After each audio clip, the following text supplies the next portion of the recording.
투르게네프의 첫사랑을 다 읽고 났을 때 뒤통수를 얻어맞은 듯한 충격을 지금도 잊을 수 없습니다. 그리고 이 작품이 주던 아름다움과 깊은 내면의 울림도 고스란히 기억됩니다. 이 작품은 저마다의 사연과 스토리는 달라도 모두가 공감할 수밖에 없는 우리 모두의 첫사랑을 떠올리게 합니다. 풋사가처럼 어리고 여렸던 그때 그 시절의 감성을 투르게네프는 이처럼 잘 표현해 주었구나 하는 생각을 하게 되실 겁니다. 투르게네프는 톨스토이나 도스토예프스키와는 또 결이 다른 섬세하고 감각적인 미세한 느낌을 잘 잡아내고 표현할 줄 아는 작가인 것 같습니다. 먼저 작품을 다 읽고 난 후 작가와 작품에 대해 같이 생각해 보기로 하죠.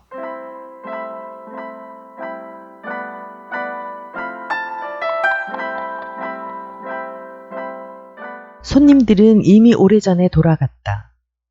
시계는 12시 반을 가리키고 있었다. 방에 남은 사람은 주인과 세르게이 니콜라예비치 그리고 블라디미르 페트로비치 뿐이었다. 주인은 초인종을 눌러 밤참에 뒤처리를 하게 했다. 그럼 결정됐군요. 안락 의자에 깊숙이 몸을 파묻은 주인이 여성년에 불을 붙이면서 말했다. 우리들은 각기 자기의 첫사랑 얘기를 하는 거예요. 그럼 세르게이 니콜라예비치, 우선 당신부터 시작해 주십시오. 투실투실하고 힘얼건 얼굴에 오동통한 몸집을 한 세르게이 니콜라예비치는 먼저 주인의 얼굴을 바라본 후 천장으로 눈길을 돌렸다. 내게는 첫사랑이라는 것이 없었습니다. 마침내 그는 입을 열었다. 나는 대뜸 두 번째 사랑부터 시작했으니까요. 아니, 어떻게? 아주 간단하죠. 나는 18살 때 처음으로 무척 귀엽게 생긴 아가씨의 꽁무니를 쫓아다녔습니다. 그러나 별로 새로운 맛이라는 걸 모르고 쫓아다녔었죠. 그 다음에도 많은 여자들을 사랑해봤지만 역시 마찬가지였어요. 솔직히 말한다면 나는 6살 때 내 부모에게서 처음이자 마지막 사랑을 느꼈습니다. 그러나 너무 오래전의 일이라 우리 두 사람 사이에 있었던 상세한 일은 이미 내 기억 속에서 사라지고 말았습니다. 또 비록 기억에 남아있다 해도 누가 그런 얘기에 흥미를 느낄 수 있겠습니까? 그럼 어떻게 할까요? 하고 주인이 입을 열었다.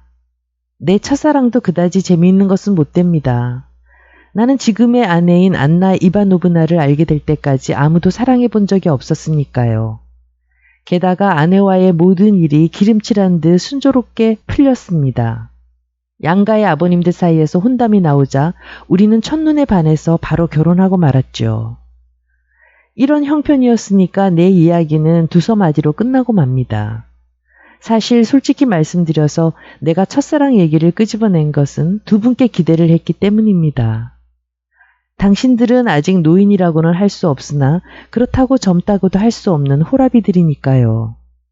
블라디미르 페트로비치, 당신이라면 우리에게 좀 재미있는 이야기를 들려줄 수 있겠지요? 내 첫사랑은 그야말로 보통 사람과 다릅니다. 40살쯤 되어 보이는 백발이 뒤섞인 블라디미르 페트로비치는 좀 머뭇거리며 대답했다. 아, 주인과 세르게이 니콜라예비치는 동시에 탄성을 지르며 말했다. 그렇다면 더욱 멋지죠. 좀 들어봅시다. 그러지요. 아니, 그만둡시다. 이야기하지 않는 편이 좋겠습니다. 나는 말재주가 워낙 없어서 싱겁고 어처구니 없는 얘기가 되지 않으면 또 길게 느려서 알맹이가 없는 형편없는 얘기가 되고 말 테니까요. 그래도 좋으시다면 생각나는 모든 것을 수첩에 적어서 그걸 읽어드리죠. 두 친구는 처음엔 동의하려 하지 않았으나 블라디미르 페트로비치는 끝내 자기 주장을 고집했다. 2주일 후에 그들은 다시 모였고 블라디미르 페트로비치는 그 약속을 이행했다.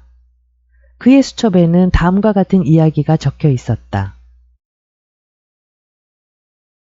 1.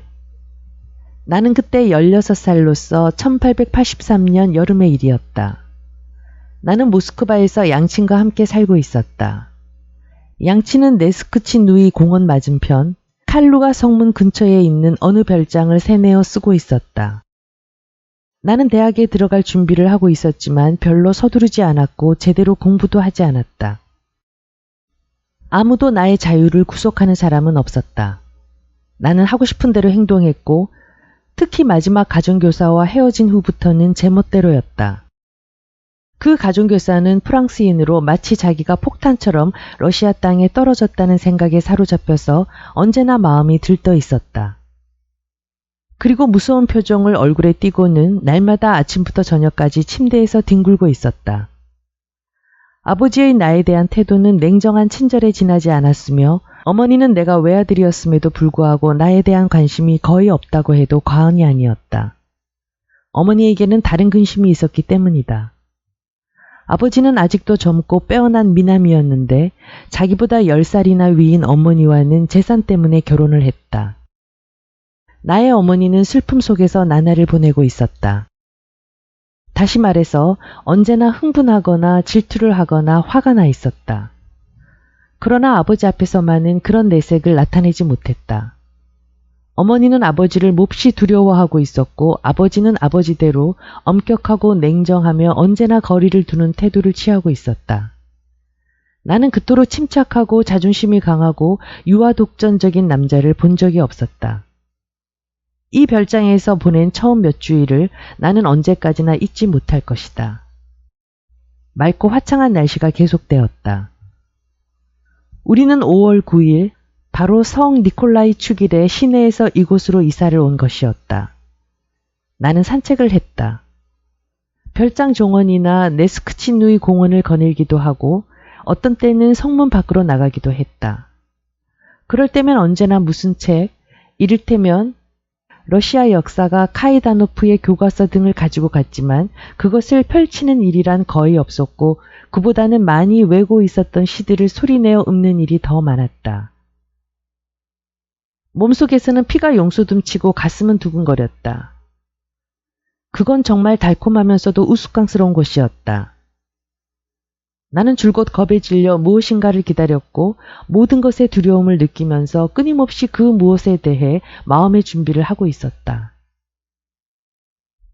마치 아침 노을이 졌을 때 종루주의를 나는 제비떼처럼 공상은 언제나 같은 환상의 주위를 빠른 속도로 맴돌면서 장난치고 있었다. 나는 깊은 생각에 잠기기도 하고 슬픔에 젖어 때로는 눈물까지 흘리곤 했다. 그렇지만 때로는 감동을 주는 시의 구절과 황혼의 아름다움으로 인해 솟아나는 눈물과 우수를 깃들이기는 했으나 그 눈물과 우수 속에서 용소듬치는 삶과 젊음의 환희가 마치 봄날의 풀잎처럼 파릇파릇 싹트기 시작하고 있었다. 나는 승마용 말 한匹를 가지고 있었다.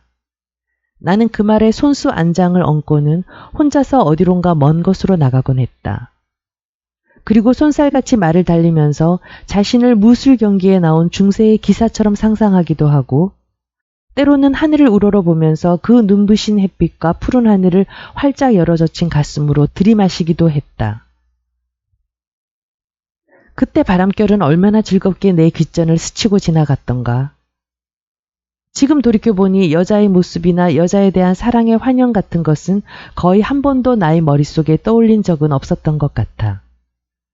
그러나 내가 생각하는 모든 것, 내가 느끼는 모든 것에는 무엇인지 모를 새롭고 말로는 표현할 수 없는 감미로운 것, 이를테면 여성적인 것에 대한 예감, 즉 알듯 모를 듯한 일종의 부끄러운 예감이 숨어 있었다.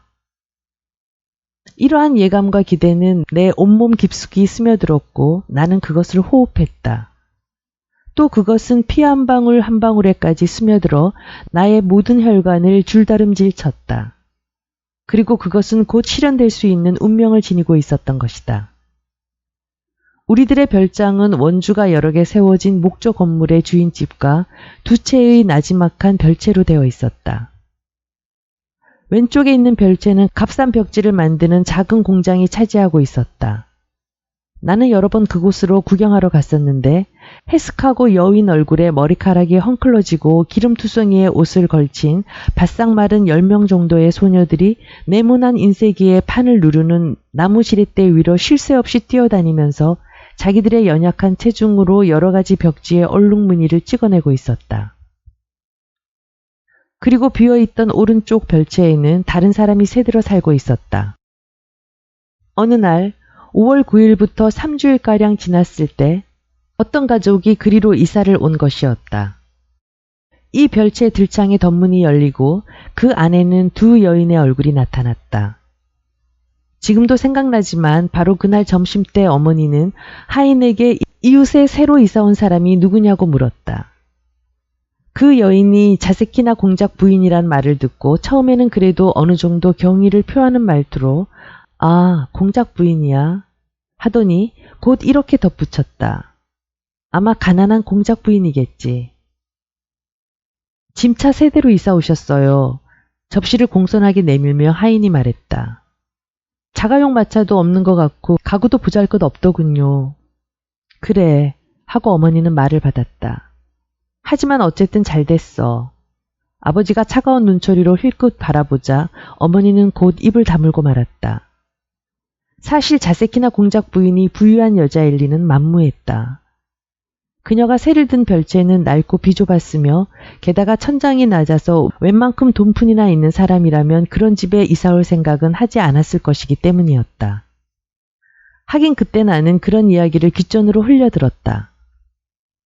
공작이라는 칭호도 나에게 아무런 감흥을 주지 못했고 또한 나는 최근에 실러의 군도를 읽었던 터였다. 2. 나는 매일 저녁 엽총을 가지고 뜰 안을 서성거리며 까마귀를 쫓는 습관이 있었다. 욕심이 많고 약삭 빠른 데다가 언제나 조심스럽게 움직이는 그 새를 나는 미워했던 것이다. 바로 이 얘기가 있었던 그날 나는 여느 때처럼 뜰로 나갔다. 나무가 양쪽으로 늘어선 뜰의 가로수길을 아무 소득 없이 싸돌아다니고 나서 우연히 나지막한 담장으로 다가갔다. 담장은 오른쪽 별채 저쪽으로 뻗어 있었는데 별채에 딸린 좁다란 마당과 우리 집들의 경계선 역할을 하고 있었다. 나는 고개를 숙인 채 힘없이 걸어갔다. 갑자기 사람들의 말소리가 들렸다. 나는 담장 너머를 바라보고는 그만 돌처럼 굳어지고 말았다. 이상한 광경이 눈앞에 나타났던 것이다.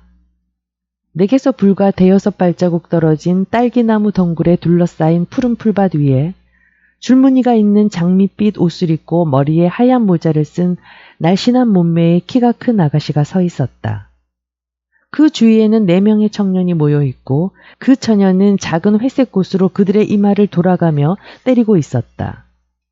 나는 그 꽃의 이름이 무엇인지는 모르지만 어린애들이 곧잘 가지고 노는 꽃이었다. 자루 모양의 그 꽃으로 무엇이든지 딱딱한 것을 두드리면 소리를 요란스럽게 내며 터지는 것이었다. 청년들은 즐겁고 재미가 있는지 계속 이마를 내밀고 있었다.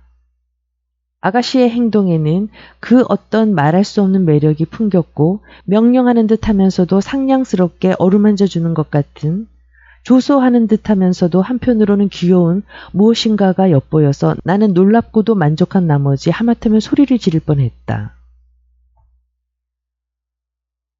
나는 저 아름다운 손가락으로 이마를 얻어맞아 봤으면 그리고 그것을 위해서라면 이 세상의 모든 것을 그 자리에서 당장 내던져 버려도 좋을 것 같은 마음이 들었다. 엽청은 손에서 미끄러져 풀 위에 떨어졌다. 나는 모든 것을 잊고서 그 날씬한 몸매며 가느다란 목덜미, 예쁜 손, 하얀 모자 밑으로 헝클어진 연한 금발, 반쯤 감겨진 총명해 보이는 눈과 속눈썹, 그리고 갸름한 볼, 이런 것을 뚫어지게 바라보고 있었다. 이봐, 젊은 친구. 갑자기 누군가의 목소리가 곁에서 들렸다. 남의 아가씨를 그렇게 훔쳐보는 법이 어딨어? 나는 소스라치게 놀라며 우두커니 서 있었다. 바로 곁에 담장 너머에서 검은 머리를 짧게 깎은 어떤 사내가 비웃는 눈초리로 나를 노려보고 서 있었다. 그 순간 처녀는 이쪽을 돌아보았다. 활기찬 얼굴과 빛나는 커다란 잿빛 눈동자가 한눈에 들어오고 그 소녀는 흰 이를 드러내며 눈썹이 아름답게 치켜 올라간 채 웃음을 지었다. 나는 얼굴이 빨개져서 풀 위에 떨어진 엽총을 주워들자 그러나 짓궂은 데가 없는 호탕한 웃음소리를 등 뒤로 두르며 내 방으로 도망쳐 들어와 침대에 몸을 던지고는 두 손으로 얼굴을 가렸다. 심장은 계속 뛰고 있는 것 같았다. 나는 몹시 부끄럽기도 하고 한편 유쾌하기도 했다. 나는 지금껏 경험해 본 일이 없는 흥분을 느꼈던 것이다. 잠시 숨을 돌린 후 나는 머리를 다시 빗고 옷매무새를 고치고 나서 아래층으로 차를 마시러 갔다. 젊은 처녀의 모습이 눈앞에서 어른거렸다. 심장은 숨가쁜 고동을 멈췄지만 알 수 없는 긴장감이 계속 기분 좋게 감돌고 있는 것 같았다. 너 어쩐 일이냐? 아버지가 갑자기 이렇게 물었다. 까마귀는 잡았니? 나는 아버지에게 모든 것을 이야기하려다가 꾹 참고 소리 없이 웃기만 했다. 잠자리에 들 때 나는 무슨 생각에서였는지 한쪽 발을 쳐들고 방안을 3번이나 맴돌았다. 그리고 머리는 포마드를 잔뜩 바르고 자리에 누워 마치 죽은 사람처럼 밤새도록 늘어지게 잠을 잤다. 새벽녘에 잠이 깨었으나 머리를 조금 쳐들고 환희에 찬 눈으로 주위를 잠깐 둘러보고는 다시 잠들어 버렸다. 3. 어떻게 하면 저 집 사람들과 사귈 수 있을까? 이튿날 아침 눈을 뜨기가 무섭게 내 머리에 떠오른 생각이었다. 나는 차를 마시기 전에 뜰로 나갔지만 담장에는 가까이 가지 않았으며 또 누구와도 마주치지 않았다. 차를 마신 다음 나는 별장 앞 한 길을 몇 차례나 왔다 갔다 하며 먼 발치로 창문을 엿보았다. 커튼 뒤로 그녀의 얼굴이 보일 듯하면 나는 깜짝 놀라 이내 멀찍이 물러났다. 어쨌든 사귀어봐야 할 텐데. 네스크치누이 공원 앞에 넓게 깔린 모래밭을 이리저리 거닐며 나는 이렇게 생각했다. 그러나 어떻게 해야 가깝게 사귈 수 있느냐, 그게 문제란 말이야. 나는 어제 그녀와 만났던 장면을 세세한 부분까지 그대로 다시 눈앞에 그려보았다. 그러나 어떤 이유인지 모르겠으나 그녀의 웃음소리만이 유난히 선명하게 머릿속에 떠오르는 것이었다. 그런데 내가 두근거리는 가슴을 안고 여러 가지 방안을 궁리하고 있는 동안 운명은 이미 나를 위해 적절한 배려를 하고 있었던 것이다. 내가 집에 없는 사이에 어머니는 새로 이사온 이웃으로부터 편지를 받았다. 그것은 우체국의 통지서나 싸구려 포도주의 병막의 따위에나 쓰는 갈색 복납을 붙인 잿빛 종이에 쓰여 있었다. 그 편지는 그야말로 배우지 못한 무식한 말투와 지저분한 필적으로 쓰여 있었는데 어머니에게 자기를 도와달라는 뜻을 적은 공작 부인의 편지였다. 공작 부인은 지금 소송 중인데 그 상대가 우리 어머니와 잘 아는 사람이고 또한 그 소송은 자신뿐만 아니라 자식들의 운명까지도 좌우할 중요한 일이므로 도와달라는 것이다. 저는 품위 있는 숙녀의 한 사람으로서 그녀는 이렇게 편지에 쓰고 있었다. 역시 품위 있는 숙녀인 당신께 청을 드리고자 하는 것이오며 이 기회를 이용할 수 있게 된 것을 기쁘게 생각하는 바입니다. 그리고 편지 끝에다 그녀가 어머니를 방문하는 것을 허락해 주었으면 좋겠다고 했다. 내가 돌아왔을 때 어머니는 기분이 좋지 않아 보였다. 마침 아버지도 집에 계시지 않아 아무도 의논해 볼 사람이 없었던 것이다. 품위 있는 숙녀로서 공작 부인에게 더욱이 답장을 하지 않을 수는 없는 일이었다. 그러나 어떻게 회답을 써야 할지 어머니는 망설이고 있었다. 프랑스어로 쓰는 것도 어색할 것 같았고 그렇다고 러시아어 맞춤법에는 어머니도 그리 자신이 없었다. 어머니는 자기 실력을 잘 알고 있었기 때문에 창피를 당하고 싶지 않았던 것이다. 내가 집에 들어오자 어머니는 매우 반가워하며 곧 공작 부인을 찾아가서 어머니는 언제나 힘 닿는 데까지 부인을 도와드릴 용의가 있다는 것을 구두로 전하고 오후 1시경에 오셨으면 좋겠다는 말을 전하라고 했다. 나는 은근히 품고 있던 소원이 뜻밖에도 이처럼 빨리 성취된 것이 몹시 기뻤고 한편으로는 두렵기도 했다. 그러나 나는 당황한 내색은 조금도 나타내지 않고 새 넥타이와 프로코트를 입으려고 내 방으로 갔다. 나는 정말 싫어 못 견딜 지경이었지만 아직도 집에서 더블 칼라가 붙은 재킷을 입고 있었던 것이다. 4. 내가 무의식 중에 온몸을 떨면서 비좁고 지저분한 별채의 문간방으로 들어서자 거무죽죽한 구릿빛 얼굴에 돼지처럼 심술궂은 눈을 가진 백발의 하인이 나를 맞았다. 이마에서 관자놀이로 여태껏 내가 한 번도 본 일이 없는 깊은 주름살이 잡혀있는 노인이었다. 그는 먹다가 남은 청어의 가시를 접시에 담아가지고 나오다가 다음 방으로 통하는 문을 발로 닫으면서 괴상한 목소리로 이렇게 물었다. 무슨 일로 오셨습니까? 자세키나 공작 부인께서는 댁에 계시오? 하고 나는 물었다. 보니파치? 금이 간 질그릇 깨지는 소리와도 같은 여자의 외침 소리가 다음 방에서 들려왔다. 하인이 아무 말도 않고 나에게서 등을 돌리는 순간 제복이 낡아 등이 그대로 드러나 보이고 거기에 문장이 그려진 녹슨 단추가 한 개 붙어 있는 것이 눈에 띄었다. 그는 접시를 마룻바닥에 내려놓고 들어가 버렸다. 경찰서엔 다녀왔나? 조금 전에 들려온 여자의 음성이었다. 하인이 뭐라고 중얼거렸다. 뭐? 누가 찾아왔다고? 다시 여자의 목소리였다. 옆집 도련님이야? 그럼 어서 들어오시라고 해. 어서 응접실로 들어오십시오. 하인은 다시 내 앞에 나타나서 마룻바닥에 놓은 접시를 집어들며 말했다. 나는 옷깃을 매만지고 응접실로 들어갔다. 내가 발을 들여놓은 것은 그리 깨끗하다고는 볼 수 없는 자그마한 방이었는데 급작스럽게 버려놓은 것 같은 가구들은 초라하기 짝이 없었다. 들장가에 놓인 한쪽 팔걸이가 떨어져 나간 안락 의자에는 50살가량 되어 보이는 추하게 생긴 부인이 낡은 녹색 의복에 알록달록한 털실쇼를 목에 감고 맨머리로 앉아 있었다. 그녀의 까무잡잡한 눈은 나를 집어삼킬 듯이 쏘아보았다. 나는 그녀에게 가까이 가서 머리를 숙여 인사했다. 실례합니다. 당신이 자세키나 공작 부인이십니까? 네, 내가 자세키나 공작 부인입니다. 그런데 당신은 B씨의 아드님이신가요? 그렇습니다. 저는 어머니의 심부름으로 이렇게 찾아왔습니다. 자, 어서 앉으세요. 보니파치? 보니파치? 내 열쇠 어디 있는지 못 봤나? 나는 자스키나 부인에게 그녀의 편지에 대한 어머니의 회답을 전했다. 그녀는 굵고 볼그스름한 손가락으로 창 언저리를 똑똑 두드리며 나의 말을 귀담아 듣고 있다가 말이 끝나자 다시 한번 나를 눈여겨 바라보았다. 대단히 감사해요. 꼭 찾아가 뵙죠. 하고 그녀는 한참 만에 입을 열었다. 그런데 당신은 아직 어리군요. 실례지만 올해 몇 살입니까? 16살입니다. 나는 무의식 중에 말을 더듬으면서 말했다. 공작 부인은 주머니에서 깨알같이 적은 손때가 반지르한 서류를 꺼내더니 그것을 코 밑에 바싹 가져다가 이리저리 뒤적거리기 시작했다. 참 좋은 나이군요.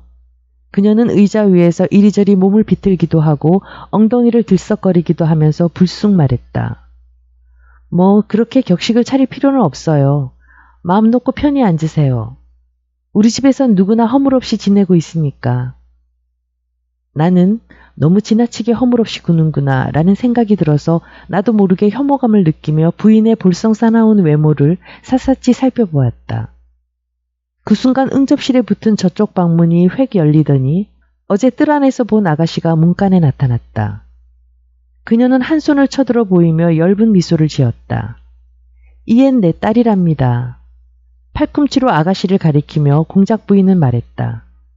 지노치카, 이분은 이웃집 도련님이시란다. 실례지만 당신 이름은? 블라디미르입니다. 나는 자리에서 일어나며 흥분한 나머지 쉰 목소리로 대답했다. 그럼 아버님 성함은? 페트로비치입니다. 아, 그래요. 내가 잘 아는 경찰서장이 한 분 있는데 그분 이름도 역시 블라디미르 페트로비치입니다. 보니파치, 열쇠는 내 호주머니 속에 들어있으니까 찾을 필요 없어. 그녀는 눈을 약간 가늘게 뜬 채 여전히 엷은 미소를 띤 얼굴을 옆으로 비스듬히 기울인 채 의아해하며 나를 바라보고 있었다. 난 벌써 무슈 볼리데마르를 만난 일이 있어요. 하고 그녀는 말했다. 음방울을 굴리는 듯한 그녀의 음성은 달콤하면서도 차가운 느낌으로 내 전신을 스쳐갔다. 내가 이렇게 프랑스식으로 당신 이름을 부르는 걸 용서하겠죠? 좋을 대로 불러주십시오. 나는 굳어버린 혓바닥으로 우물쭈물 대답했다. 어디서 만났다는 거냐? 하고 공작 부인이 물었다. 딸은 어머니의 물음에는 대답도 않고 내게서 시선을 떼지 않고 물었다. 지금 바쁘신가요? 아니요, 바쁠 건 없습니다. 그럼 털실 감는 걸 좀 도와주지 않겠어요? 이리 오세요, 내 방으로. 그녀는 나에게 머리를 까딱해 보이고는 응접실에서 나가버렸다. 나는 그 뒤를 따라갔다. 우리가 들어간 방 안에 놓인 가구는 그래도 좀 괜찮은 편이었고 또 그것들은 아주 그럴듯하게 배치되어 있었다. 하긴 그 순간 나는 정신이 없어 아무것도 똑똑히 살펴볼 여유가 없었다. 나는 마치 꿈속에서처럼 몸을 움직이며 우스꽝스러우리만치 긴장된 채 행복감으로 온몸이 죄어드는 것만 같았다. 공작 부인의 딸은 자리에 앉더니 새빨간 털실 뭉치를 꺼내들었다. 그리고 자기 앞에 의자에 앉으라고 손짓한 다음에 실뭉치의 매듭을 풀어 그것을 내 양쪽 손에 걸어 놓았다. 그렇게 하는 동안 그녀는 재미있어 못 견디겠다는 듯한 느릿느릿한 태도로 벌려질 듯 말 듯한 입술에 여전히 밝고 짓궂은 미소를 띠며 내내 침묵을 지키고 있었다. 그녀는 트럼프를 반으로 꺾어서 거기다 털실을 감기 시작했다. 그러다 갑자기 뭐라 표현할 수 없는 밝은 눈길로 재빨리 내 얼굴을 쳐다보았다. 그 눈빛이 너무 밝아 빛이 쏘아보는 것 같아 나도 모르게 눈을 내리깔고 말았다. 반쯤 감은 것 같은 가느다란 그녀의 눈이 어쩌다 동그랗게 떠질 때 그 얼굴은 광채가 넘치는 듯 아주 모습이 변하고 마는 것이다. 그 얼굴은 광채가 넘치는 듯 했다. 어제 나를 보고 어떻게 생각했어요? 무슈 볼리데마르? 잠시 후에 그녀는 이렇게 물었다. 아마도 나를 나쁜 여자라고 생각했겠죠? 나는 아무것도 생각하지 않았습니다. 어떻게 내가 감히 그런 생각을... 나는 어리둥절해서 대답했다. 내 말 좀 들어봐요. 하고 그녀는 말을 받았다. 당신은 아직 나를 잘 모르겠지만 나는 참 이상한 여자예요. 난 언제나 딴 사람한테 사실만을 듣고 싶어요. 당신이 16살이란 말을 들었지만 나는 21살이나 먹었으니 내가 훨씬 손이가 아닌가요? 그러니까 당신은 언제나 나한테 사실만을 말해야 되고 또 내 말을 잘 들어야 해요. 이렇게 말하고 그녀는 다시 덧붙였다. 내 얼굴을 좀 봐요. 왜 나를 보지 않죠? 나는 더욱 어쩔 줄 몰랐지만 일단 고개를 들어 그녀를 보았다. 그녀는 살짝 웃어 보였는데 그 미소는 아까와는 달리 퍽 호의를 품었다. 날 좀 보라니까. 그녀는 음성을 낮추면서 상냥하게 말했다. 난 누가 내 얼굴을 쳐다봐도 기분이 나쁘지 않아요. 난 당신 얼굴이 마음에 들었어요. 우린 금방 친구가 될 것 같은 생각이 들어요. 그런데 당신도 내가 마음에 들었나요? 하고 애교스러운 말투로 말했다. 아가씨, 나는 겨우 입을 열었다. 첫째로 이제부터 나를 지나이다 알렉산드로브나라고 불러주어요. 둘째로는 어린애가 젊은 남자가 자기가 느낀 바를 솔직하게 말하지 않는다는 건 나쁜 버릇이에요. 그건 어른들이나 하는 짓이죠. 어때요? 내가 당신 맘에 들어요? 그녀가 이처럼 나에게 허물없는 태도로 말한다는 것은 무척 기쁜 일이긴 했지만 나는 은근히 비위가 상했다. 그래서 나는 내가 어린애가 아니라는 것을 그녀에게 보여주고 될 수 있는 한 의젓하고 점잖은 표정을 지으며 입을 열었다. 그야 물론 무척 마음에 들었습니다. 지나이다 알렉산드로브나. 나는 그걸 숨길 생각은 없습니다. 그녀는 천천히 사이를 두고 머리를 끄덕이고는 당신한테는 가정교사가 있나요? 그녀는 갑자기 생각난 듯이 물었다. 아니요. 가정교사가 없어진 지 벌써 오래입니다.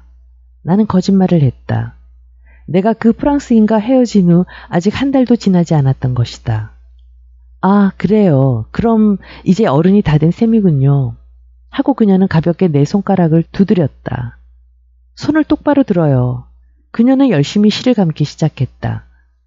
그녀가 고개를 들지 않는 것을 요행이라 생각하고 나는 그녀를 찬찬히 살펴보았다. 처음에는 힐긋힐긋 몰래 보았지만 시간이 조금 흐르자 차츰 대담해졌다. 그녀의 얼굴은 어제보다 더욱 매력적으로 보였다. 어느 모로 보아도 가냘프고 총명하고 귀엽기만 했다. 그녀는 흰 커튼을 들이운 창을 배경으로 하고 앉아 있었다. 햇빛이 그 커튼을 뚫고 들어와서 그녀의 탐스러운 금발과 깨끗한 목덜미, 매끈하게 흐른 어깨의 곡선과 부드럽고도 가냘픈 가슴의 부드러운 광선을 비춰주고 있었다. 그렇게 그녀를 바라보고 있는 사이에 어느덧 그녀는 내게 귀중하고 친근한 존재로 생각되었다. 나는 퍽 오래전부터 그녀를 알았고 또 그녀와 알기 이전의 일은 아무것도 기억이 없을 뿐더러 이 세상에 살아있었던 것 같지도 않았다. 그녀는 낡아빠진 거무죽죽한 옷을 입고 앞치마를 두르고 있었다. 나는 그 옷과 앞치마의 주름을 하나하나 기쁜 마음으로 쓰다듬어 주고 싶은 생각이 들었다. 치마 밑으로 구두 끝이 뾰족하게 내보였고 가능하면 경건한 마음으로 그 구두에 이마를 조아리고 싶은 생각마저 들었다. 지금 나는 이렇게 그녀 앞에 앉아 있다. 하고 나는 생각했다. 나는 드디어 그녀와 사귀게 되었다. 아, 얼마나 행복한 일이냐. 나는 환희에 넘쳐 하마터면 의자에서 벌떡 일어날 뻔했으나 마치 맛있는 음식을 먹고 있는 어린애처럼 두 다리를 조금 버둥거렸을 뿐이다. 나는 물속에 있는 고기처럼 즐거웠다. 이제는 한평생 이 방에서 나가고 싶지 않았고 또 이 자리를 떠나고 싶지도 않았다. 그녀의 가느다란 눈이 살며시 치켜 올라가면서 또다시 그녀의 맑은 눈이 내 앞에서 상냥하게 빛나고 그 얼굴에는 여전히 엷은 미소가 떠돌고 있었다. 당신은 나만 뚫어지게 바라보고 있었군요. 그녀는 천천히 말하더니 손가락으로 나를 위협하는 신용을 했다. 나는 얼굴을 붉혔다. 이 여자는 뭐든지 다 아는 모양이다. 무엇이든지 전부 보고 있어. 이런 생각이 내 머릿속을 스쳐갔다. 그렇지. 모를 리가 있나. 보지 못할 리가 있나. 갑자기 옆방에서 무엇인지 덜컹하는 소리가 나더니 사벨이 철거덕거렸다. 진아, 공작 부인이 응접실에서 부르는 소리가 들렸다. 베로브조로프 씨가 너에게 주려고 고양이 새끼를 가져왔구나. 고양이 새끼? 지나이다는 이렇게 소리치고는 의자에 벌떡 일어나더니 내 무릎 위에 털실 뭉치를 집어던지고 그냥 뛰어나갔다. 나도 따라 일어나서 털실 뭉치와 꾸러미를 창가에 얹어놓고는 응접실로 나오다가 깜짝 놀라 우뚝 멈춰서고 말았다. 방 한가운데에는 알록달록한 고양이 새끼가 다리를 벌리고 앉아있고 지나이다는 그 앞에 무릎을 꿇고 조심조심 고양이의 턱을 받쳐들고 있었다. 공작 부인 곁에는 불그레한 얼굴에 눈이 튀어나오고 엷은 회백색 곱슬머리의 경기병이 창 사이의 벽을 거의 다 차지하다시피 하고 서 있었다. 어머나, 아이 참 무서워라 하고 지나이다는 거듭 말했다. 눈도 회색이 아니고 새파란 데다 귀는 또 어쩌면 이렇게 클까. 빅토르 예고르이치, 고마워요. 당신은 참 친절한 분이세요. 나는 경기병이 어제 본 청년들 가운데 하나라는 것을 알 수 있었다. 그는 빙긋이 웃으며 머리를 숙여 보였는데 그 순간 발꿈치에 박차가 찰칵하고 소리를 내더니 사벨자루도 철거덕 소리를 냈다. 어제 당신이 귀가 큰 얼룩고양이를 갖고 싶다고 하셨기에 그래서 내가 이놈을 구해왔죠. 당신의 말은 곧 법령이니까요. 이렇게 말하고 그는 다시 머리를 꾸벅 숙였다. 새끼 고양이는 가냘픈 울음소리를 내면서 방바닥을 핥기 시작했다. 배가 고픈가 봐요. 지나이다는 호들갑스럽게 소리쳤다. 보니파치, 소냐, 우유를 좀 가져와. 낡은 노란 옷에 색이 바랜 수건을 목에 감은 하녀가 우유 접시를 손에 들고 들어와서 고양이 앞에 놓았다. 고양이는 꿈틀하고 몸을 떨더니 눈을 가느다랗게 뜨고 핥기 시작했다. 어머나, 어쩌면 혓바닥이 저렇게 빨갈까. 지나이다는 마룻바닥에 닿을 정도로 머리를 숙이고 고양이의 코끝을 옆에서 들여다보며 말했다. 고양이는 다 먹고 나자 배가 부른지 건방진 꼴을 하고 앞발을 들었다 놓았다 하며 그르렁거리기 시작했다. 지나이다는 일어서더니 하녀를 돌아보고 쌀쌀한 어조로 말했다. 고양이 저리 갖다 둬. 고양이를 가져온 대가로 당신의 손을 하고 경기병은 어색한 웃음을 지으며 새 군복을 입은 건장한 몸짓을 뒤로 젖혔다. 두 손 다 하고 지나이다는 대답하며 그에게 두 손을 내밀었다. 경기병이 그 손에 키스하고 있는 동안 그녀는 사내의 어깨 너머로 나를 바라보고 있었다. 나는 그 자리에 꼼짝 않고 서서 웃어야 할지 뭐라 말을 해야 할지 그렇지 않으면 그냥 잠자코 있어야 할지 분간할 수가 없었다.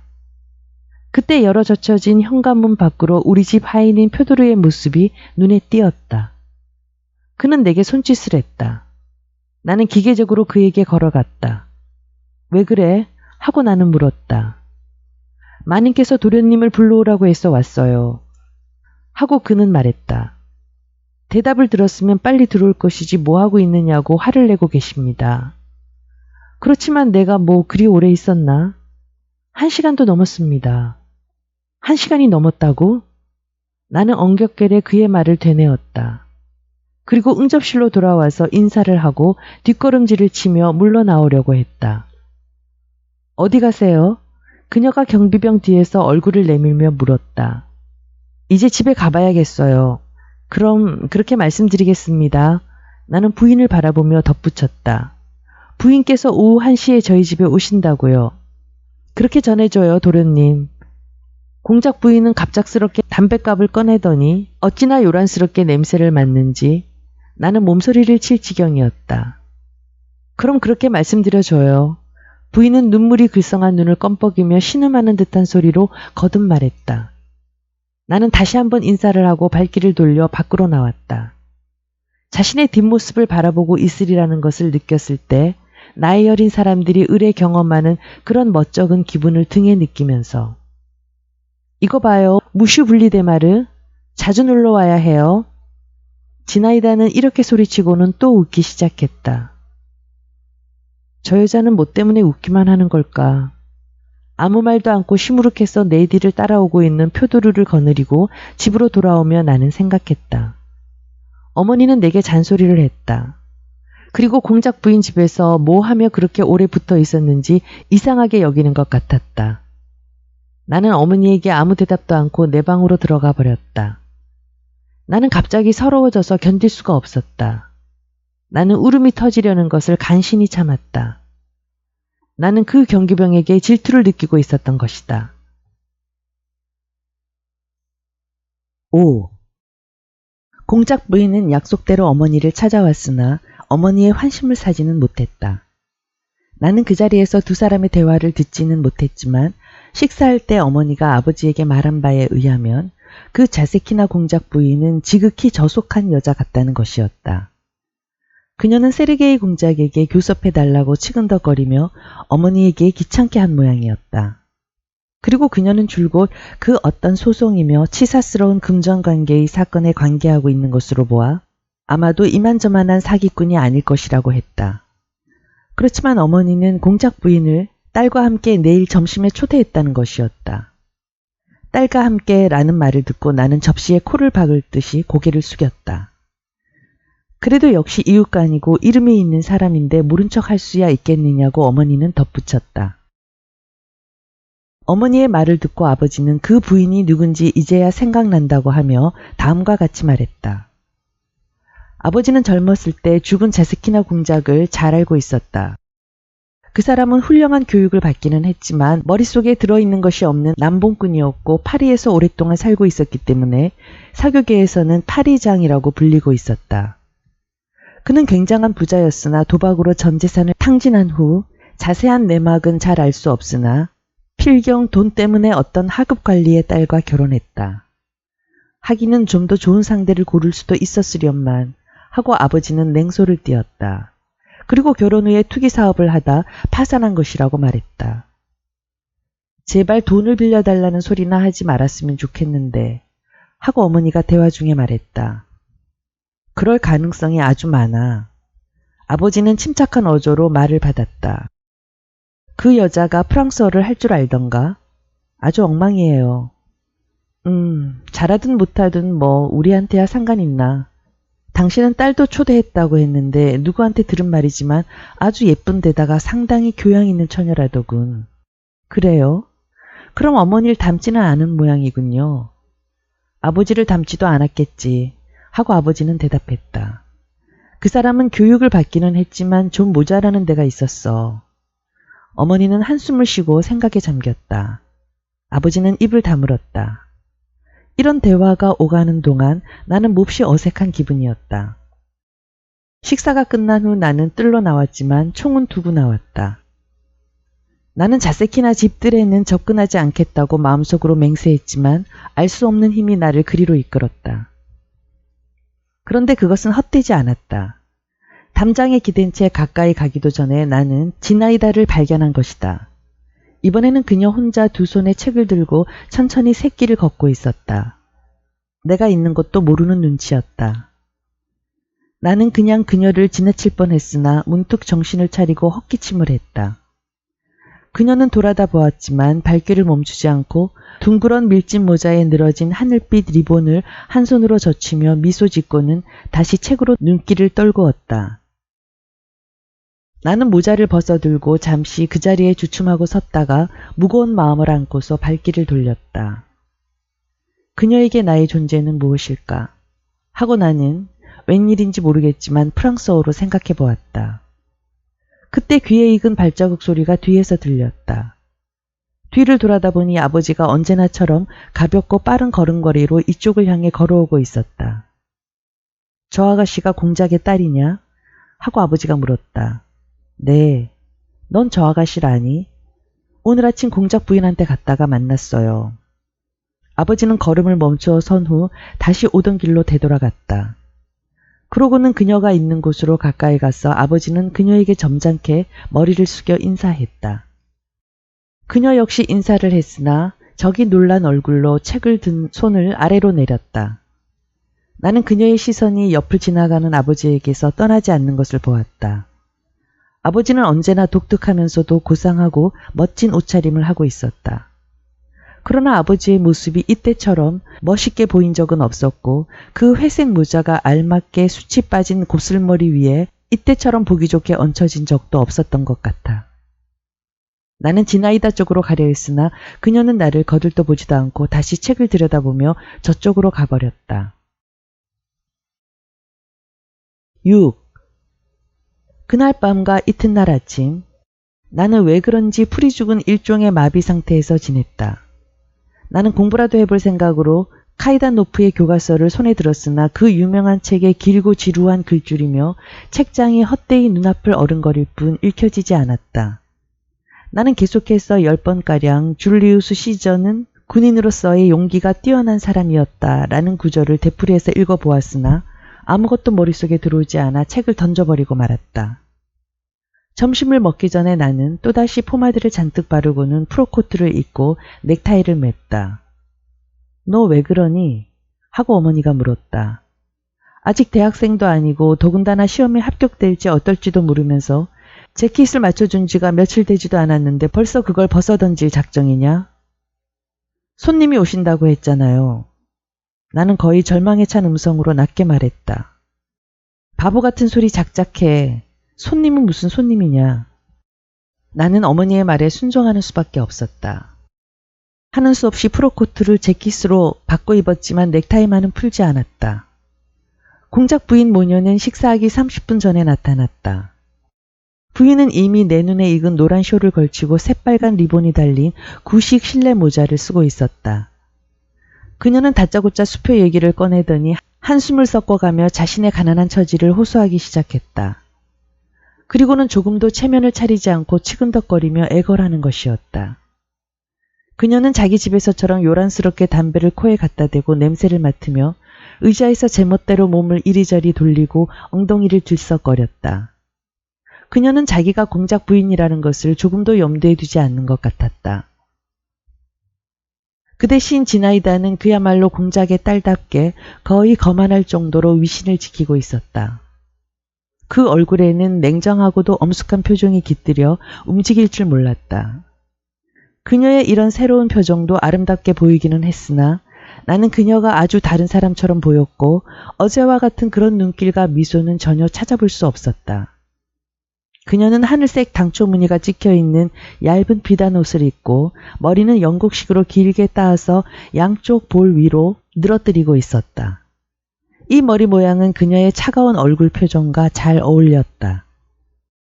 아버지는 식사를 하는 동안 그녀 옆에 앉아서 타고난 우아함과 침착하고 은근한 태도로 친절히 그녀를 대하고 있었다.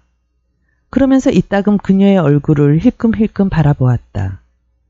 그녀도 가끔 아버지를 쳐다보곤 했지만 그녀의 눈빛은 거의 적의를 품은 것 같이 야릇했다. 아버지와 지나이다는 프랑스어로 얘기했다. 지금도 기억하고 있지만 그때 지나이다의 발음이 어찌나 깨끗하고 정확한지 깜짝 놀랄 지경이었다. 공작 부인은 식사 중에도 조금도 사양하지 않고 먹어대며 음식 솜씨를 칭찬했다. 어머니는 공작 부인이 몹시도 귀찮다는 듯이 멸시에 찬 시무룩한 표정으로 마지못해 대꾸하고 있었다. 아버지도 가끔씩 미간을 찌푸렸다. 지나이다도 역시 어머니의 마음에 들지 못했다. 그따위 거만한 계집애가 어디 있어? 이튿날 어머니는 이런 말을 했다. 좀 생각해보렴. 거만을 떨 게 뭐가 있다고. 그리셋 같은 얼굴을 해가지고서. 당신은 그리셋을 본 적이 없지 않소. 그리셋은 프랑스 하류 계급의 말갈량이 아가씨를 뜻했다. 네, 보지 못한 게 다행이에요. 물론 다행일 거야. 그러나 본 적도 없으면서 그렇게 그리셋 같으니 어쩌니 하고 함부로 말할 수 있느냐 말이오. 지나이다는 나에게 전혀 아무런 관심도 표시하지 않았다. 식사가 끝나자 공작 부인은 곧 작별 인사를 하며 말했다. 앞으로 두 분께서 도와주시기를 부탁드립니다. 마리아 니콜라예브나 그리고 표트루 바실리에비치. 그녀는 어머니와 아버지에게 노래 부르는 듯한 어조로 말했다. 어쩔 수 있어야죠. 한때는 좋은 시절도 있었지만 다 지나가 버리고 말았어요. 나도 기족은 기족이지만 하고 그녀는 볼썽사납게 웃으며 이렇게 덧붙였다. 우선 입에 풀칠도 못하는 처지에 명예가 무슨 소용이겠어요. 아버지는 공손히 인사를 하고 그녀를 현관문까지 배웅했다. 나는 볼품없는 짧은 재킷을 입고 사형 선고를 받은 죄수처럼 그 자리에 버티고 서서 마룻바닥만 내려다보고 있었다. 지나이다의 쌀쌀한 태도가 나를 낙심하게 했던 것이다. 그러나 그녀가 내 옆을 지나치면서 두 눈에 어제와 같이 상냥한 표정을 띠며 재빨리 이렇게 속삭였을 때 나의 놀라움은 얼마나 컸는지 모른다. 오늘 밤 8시에 우리 집에 오세요. 알았죠? 꼭 와야 해요. 나는 그저 두 손을 벌려보았을 뿐이었다. 그녀는 하얀 숄을 어깨에 걸치며 종종 걸음으로 나가버렸다. 7. 8시 정각에 나는 프로코트로 정장을 하고서 앞머리를 약간 높이 빗어 올린 다음 공작 부인이 사는 별채로 갔다. 어제 본 그 하인은 침울한 눈초리로 나를 바라보며 마지못해 의자에서 엉거주춤하니 일어섰다. 응접실에서는 명랑한 목소리들이 들려왔다. 나는 문을 열자 깜짝 놀라 멈칫하고 한 발짝 뒤로 물러섰다. 방 한가운데에는 의자 위에 공작 부인의 딸이 남자의 모자를 받쳐들고 있었고 그 주위에 5명의 사내가 어깨를 비비대며 애워싸고 있었다.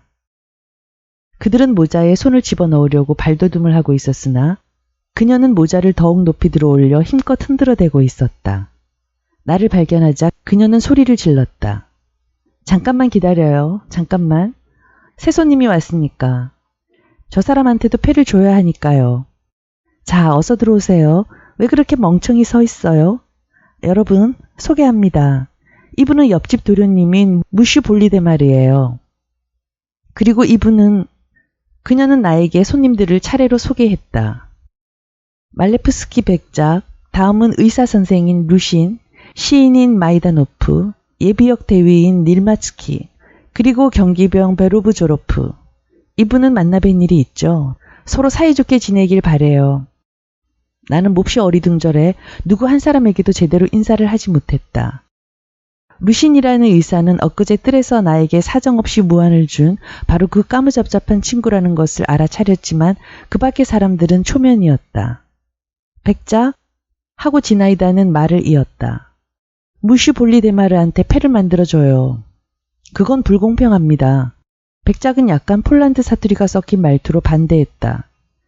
그는 매우 미남으로 한껏 모양을 낸 밤색머리였는데 표정이 풍부한 푸른 눈과 희고 오똑한 코를 가졌으며 조그만 입에는 가느다란 콧수염을 기른 사내였다. 이 사람은 우리들과 함께 내기를 하지 않았으니까요. 불공평하고 말고. 베로브조로프와 또 다른 사나이가 맞장구를 쳤다. 나중에 사나이는 예비역 대위라 불린 인물로 나이는 40쯤 되었을까? 보기 흉할 정도로 형편없는 곰보였으며 아라비아인 같은 곱슬머리에다 등이 굽고 다리마저 구부러졌는데 견장도 없는 군복을 입고 가슴에 단추를 풀고 있었다. 패를 만들어주라고 하지 않았어요? 하고 지나이다는 재촉했다. 내 말에 반항하겠다는 건가요? 무슈 볼리데마르는 우리들과 처음 놀게 됐으니까 오늘은 이분한테 그런 규칙을 내세우지는 말기로 해요. 어서 잔소리 말고 내가 하라는 대로 패를 만들어주라니까요. 백작은 어깨를 흠칫했으나 공손히 머리를 숙여 보이더니 보석 반지로 장식된 하얀 손에 펜을 들고는 종이 조각을 찢어서 거기다 이름을 써넣기 시작했다. 그렇다면 볼리데마르 씨에게 약간 설명을 해드려야겠습니다. 루시는 빈정대는 듯한 말투로 입을 열었다. 그러지 않으면 안 될 것이 이분은 지금 몹시 얼떨떨한 모양이니까 이봐요 친구, 우린 벌칙놀이를 하고 있단 말이오. 지금은 아가씨가 순례이기 때문에 행운의 제비를 뽑은 사람은 아가씨의 손에 키스할 권리가 부여되죠. 내 말 알아듣겠소? 나는 그의 얼굴을 한번 힐끗 쳐다보았을 뿐 여전히 얼빠진 사람처럼 서 있었다. 지나이다는 다시 의자 위로 뛰어 올라가더니 아까처럼 모자를 흔들기 시작했다. 모두 손을 내밀었기 때문에 나도 그들이 하는 대로 했다. 마이다노프 씨, 그녀는 키가 큰 청년에게 말했다. 그는 야윈 얼굴에 조그마한 눈을 끔뻑거리고 검은 머리카락이 굉장히 길게 자란 사내였다. 당신은 시인이니까 마음을 관대하게 가져야 해요. 당신의 패를 무슈 볼리데마르에게 양보하세요. 그렇게 하면 저분은 찬스를 2번 갖게 될 테니까. 그러나 마이다노프는 고개를 흔들며 기다란 머리를 너풀거렸다. 나는 맨 나중에 모자 속에 손을 넣어 패를 한 장 펴보니 순간 휘청거리고 말았다. 그 패에는 키스라는 2글자가 쓰여 있었다. 키스. 나는 엉겹결에 부르짖었다. 브라보, 이분이 뽑았어요. 지나이다가 내 말을 받았다. 좋아라. 하며 그녀는 의자에서 내려오더니 뭐라 표현할 수 없이 맑고 달콤한 눈길로 내 얼굴을 들여다보았다. 나의 심장은 금방 터질 것만 같았다. 당신도 기쁘죠? 하고 그녀는 다시 내게 물었다. 나 말입니까? 나는 혀가 제대로 돌지 않았다. 그 패를 나한테 파십시오. 벼랑간 베르브조로프가 내 귓전에다 커다란 소리로 외쳤다. 100루블 드리죠. 내가 대답 대신 분노에 찬 눈초리를 경기병에게 던지는 것을 보고 지나이다는 손뼉을 쳤고 루시는 됐어 하고 소리를 질렀다. 그렇지만 하고 루시는 말을 이었다. 사회자로서 나는 모든 것을 규칙대로 이끌지 않으면 안 됩니다.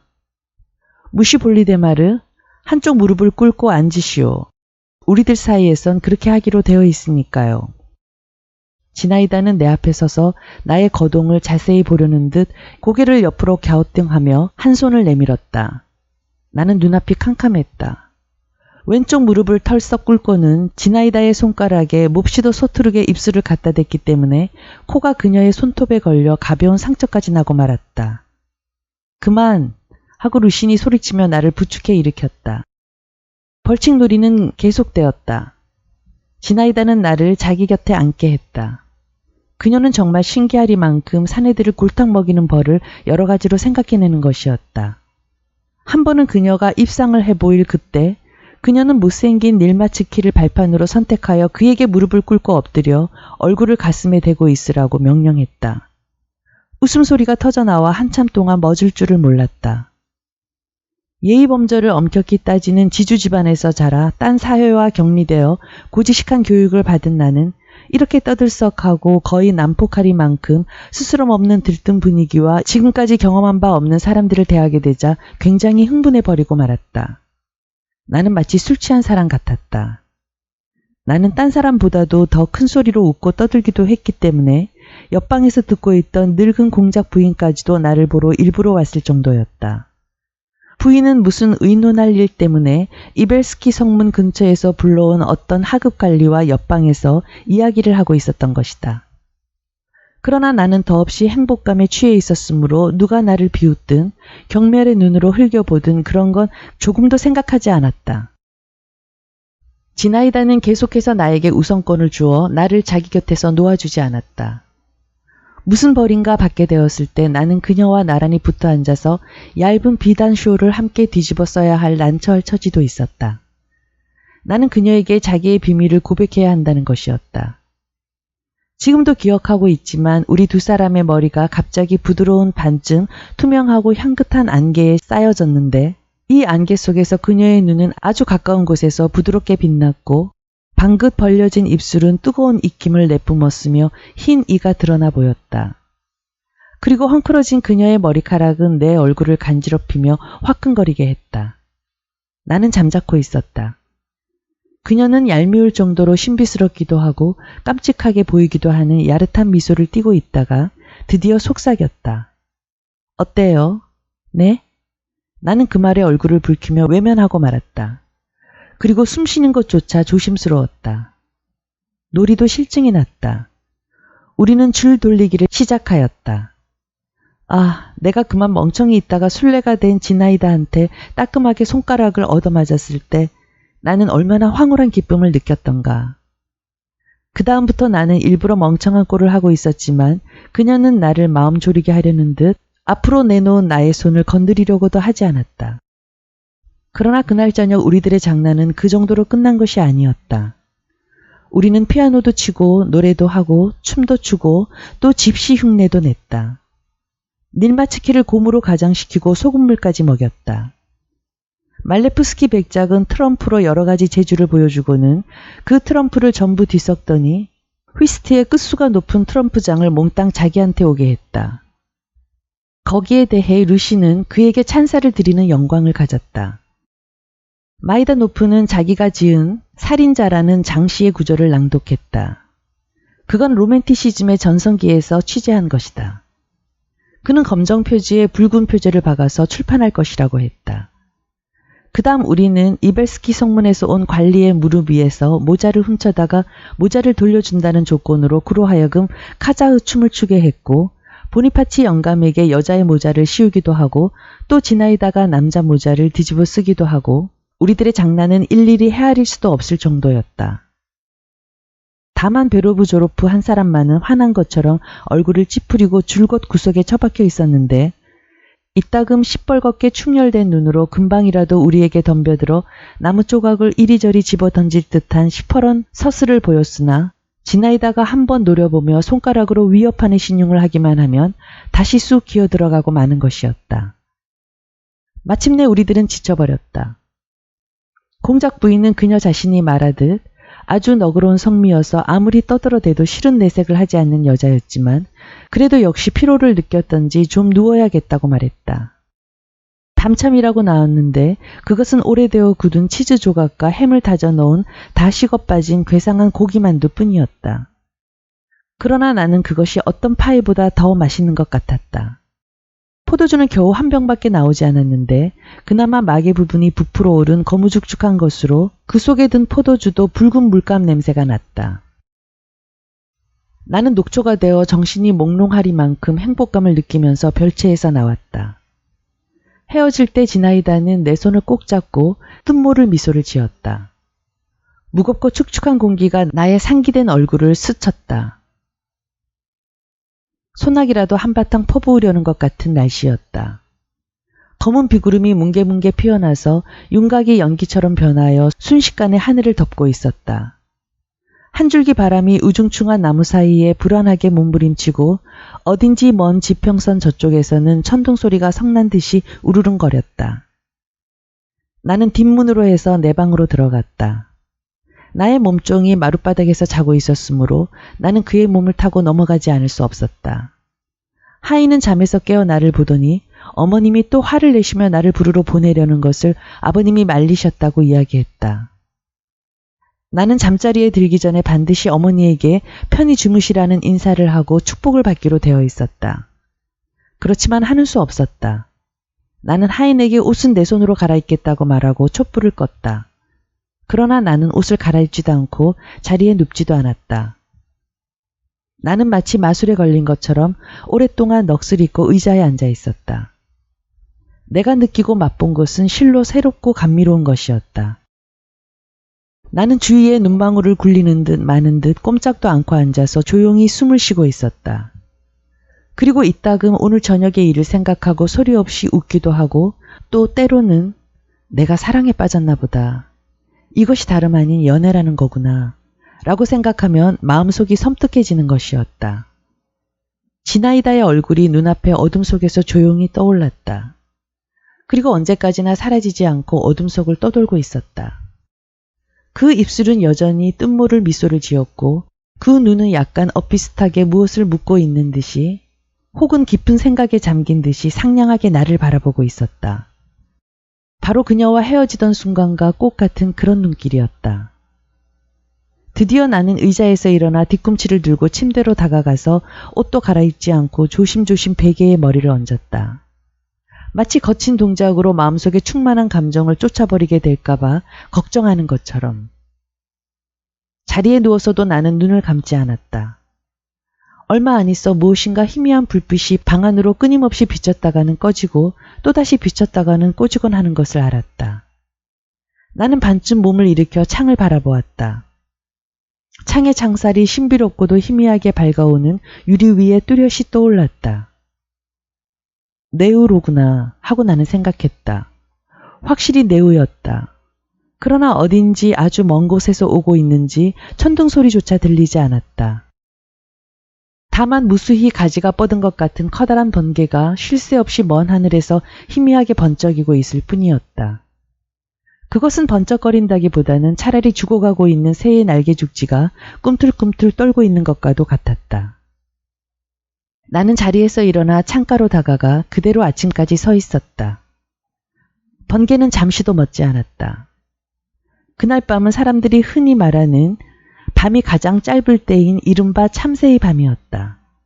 나는 벙어리처럼 침묵을 지키고 있는 모래밭과 네스크치누이 공원의 시커먼 숲, 희미한 번갯불이 번쩍일 때마다 부르르 떠는 듯이 보이는 먼 건물의 느르스름한 정면을 바라보고 있었다.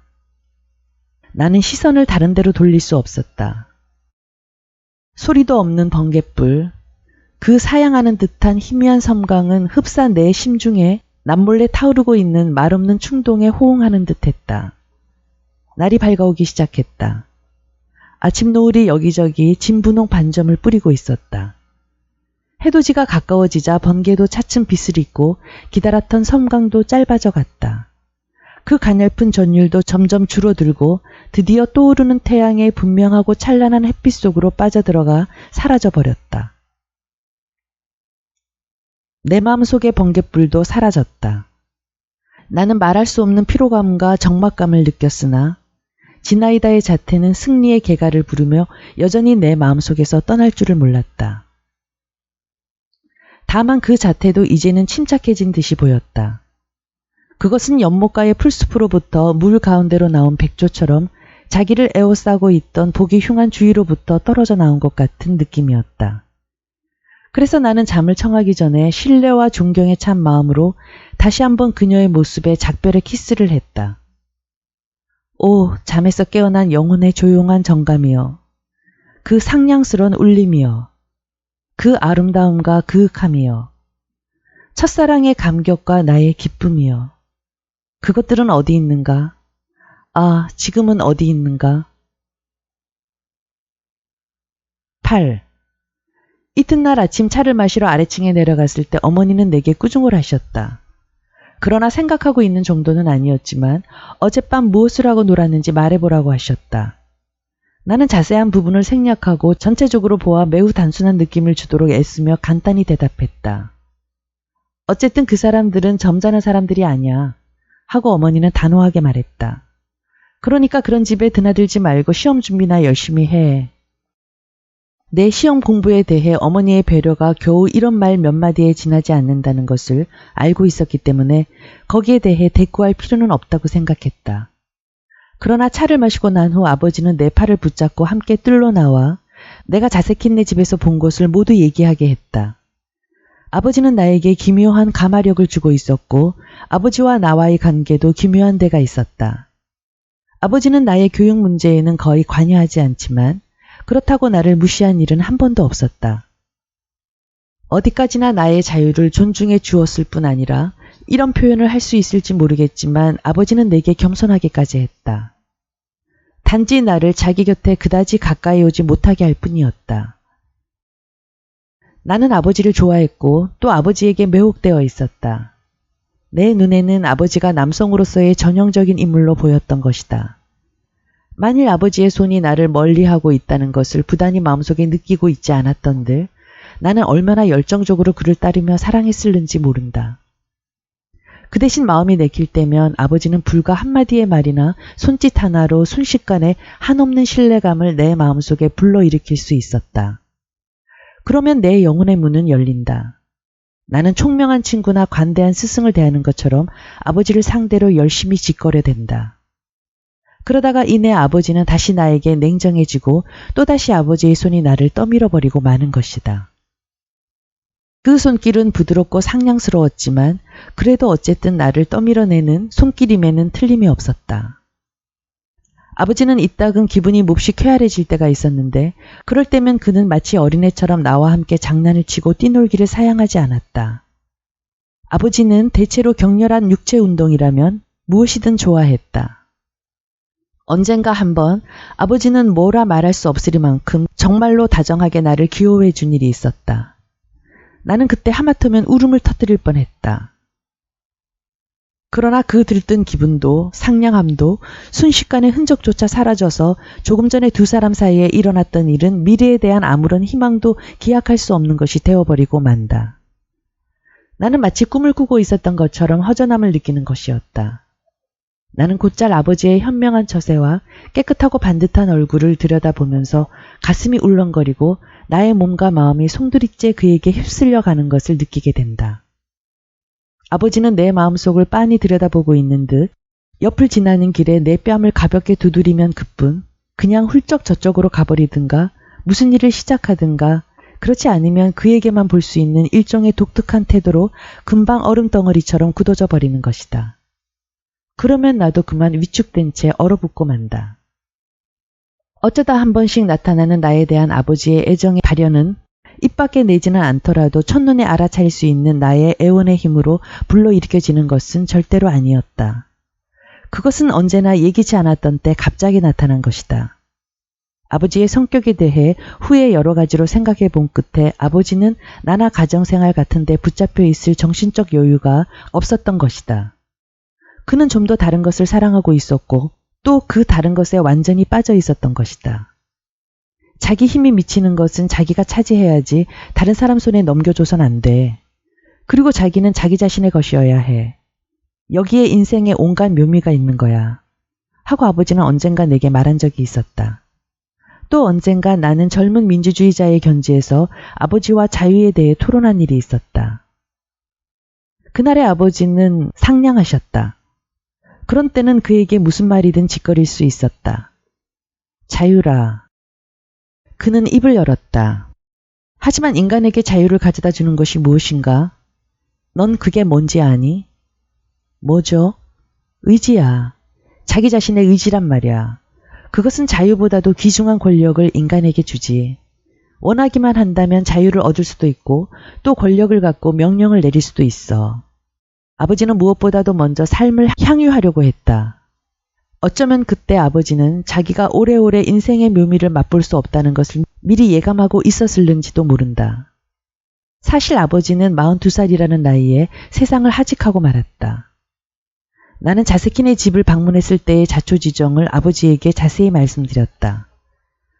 아버지는 벤치에 앉아서 채찍 끝으로 모래에다 무언가 끄적거리며 귀를 기울이고 있는 듯 혹은 깃전으로 흘려버리는 듯한 태도로 내 말을 듣고 있었다.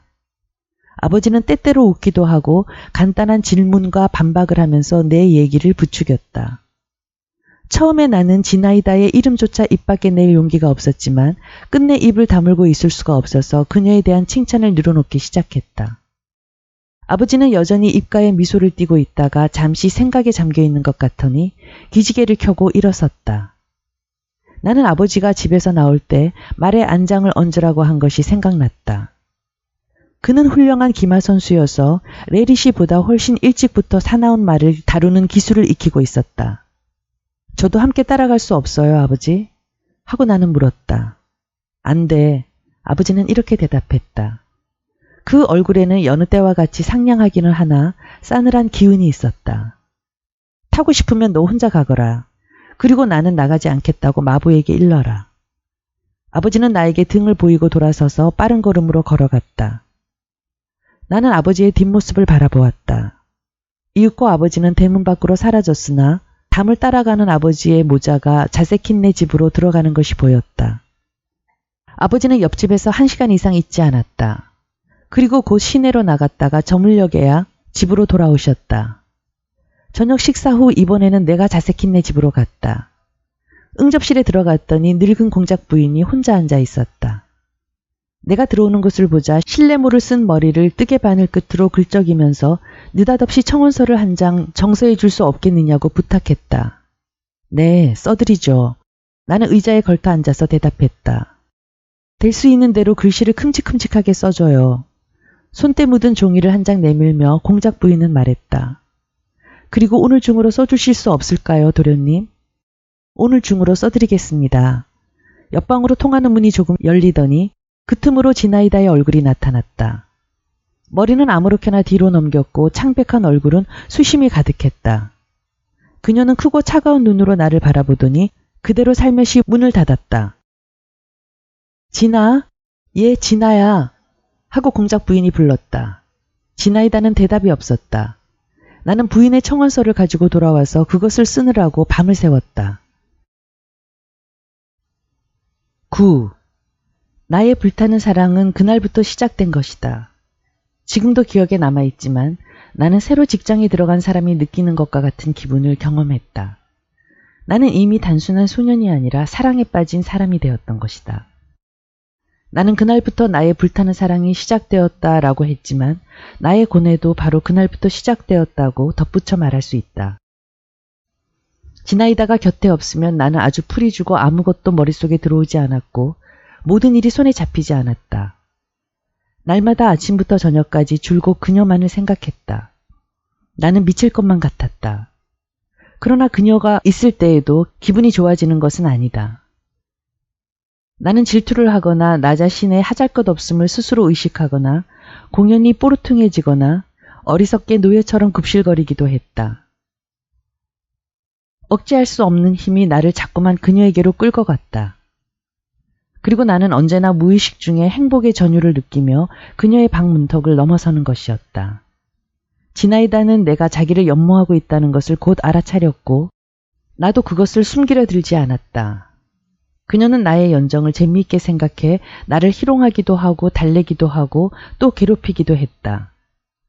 자기가 어떤 사람에게 최대의 환희와 깊은 비애의 유일한 원천이 되고 아무런 책임도 없는 절대적인 힘을 가진 원인이 된다는 것은 유쾌한 일이겠지만 나는 지나이다의 손에 걸려들기만 하면 흐느적 녹아버리는 것처럼 되어버렸다. 하긴 나 혼자만이 그녀를 연모하고 있었던 것은 아니다. 그녀의 집을 찾아오는 모든 사내들이 그녀에게 홀딱 반해 있었다. 그리고 그녀는 그들을 모두 밧줄에 묶어서 자기 발밑에 꿇어 엎드리게 하고 있었다. 그들의 가슴 속에 때로는 희망을 불러일으키며 마음대로 그들을 조종하는 것으로 그녀는 낙을 삼았다. 그런데도 그들은 거기에 거역할 생각은 꿈에도 않고 기꺼이 그녀에게 복종하고 있었다.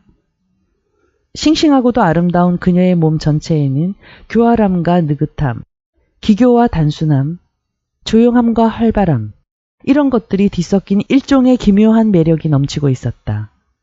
그녀의 말 한마디, 그녀의 몸짓 하나하나에도 미묘하고 경쾌한 아름다움이 넘치고 그 구석구석에까지 감히 다른 사람으로서는 흉내낼 수 없는 싱그러운 힘이 넘치고 있었다. 그녀의 얼굴도 쉴 새 없이 변하면서 신선한 매력을 더해 주었다. 그것은 냉소와 수심과 정열을 거의 동시에 나타내고 있었다. 바람 불고 맑게 갠 날의 구름처럼 여러 가지 감정이 가볍고 재빠르게 그녀의 눈과 입술을 끊임없이 스쳐가는 것이었다. 지나이다의 숭배자들은 한 사람 한 사람 모두가 그녀에게 필요한 존재였다. 그녀가 나의 맹수라고 부르기도 하고 어떤 때는 그저 나의라고 부르는 베르브 조르프는 그녀를 위해서라면 불 속에라도 기꺼이 뛰어들 만한 위인이었다. 그는 두뇌도 명석하지 못하고 특별한 재능도 없었지만 끊임없이 그녀에게 결혼을 신청하면서 다른 사내들은 다만 말로만 애정을 표시하는 데 지나지 않는다고 은근히 비꼬는 것이었다. 마이다 노프는 그녀의 영혼 속에 있는 시적인 소질을 개발하는 보조자 역을 하고 있었다. 문학을 하는 사람이면 거의 모두가 그렇듯이 그도 원래 냉정한 성격이었지만 그래도 그녀에게는 그야말로 열렬히 사모하고 있노라고 맹세했을 뿐만 아니라 아마도 자기 스스로 그것을 마음속에 다짐하고 있는 것 같았다. 그리고 헤아릴 수 없이 수많은 식구로 그녀를 찬미하고 그 시를 몹시 어설프고 감격 어린 어조로 그녀에게 낭독해 들려주곤 하는 것이었다. 그녀는 그를 동정하기는 했지만 한편으로는 약간 비웃는 태도를 보였다.